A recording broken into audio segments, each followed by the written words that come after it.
Hey y'all, it's Megan Ham, and today I wanted to come on and talk to you about something that's incredibly important, right? Being able to support foster parents through trauma-informed care. So, as many people know, foster parenting is very rewarding, but it's also very challenging when you're dealing with behaviors and the impact of trauma.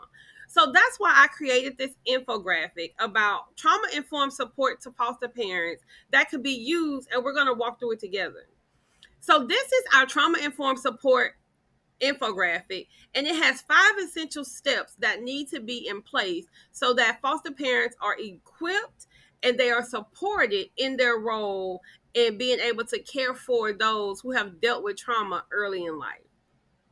So, number one is going to be our comprehensive trauma informed training. This is going to be the training where they will sit down and learn about trauma, learn about how trauma impacts behavior, how trauma shows up in different aspects of children's lives, but also how to effectively manage these trauma behaviors. Second step that we're going to talk about is regular support groups. Being able to have a space where they can be seen, feel heard, have shared experiences, and not feel like somebody is in a place where they can feel judged really helps with being able to reduce feelings of isolation and burnout. The third one is access to mental health resources.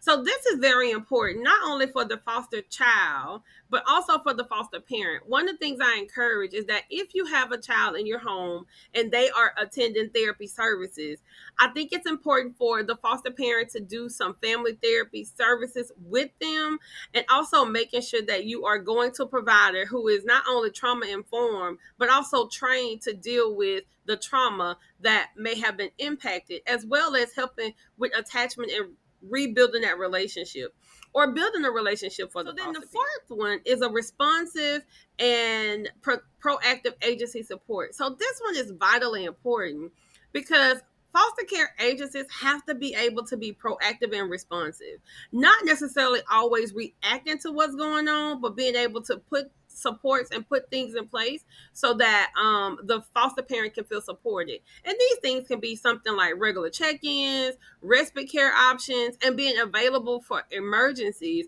definitely makes a huge difference when being a foster parent. And the last step that we're going to talk about is the ongoing education. Being able to empower the foster parents by being able to provide them with education and things that they can learn, right? Because trauma-informed care is not just a one-time thing.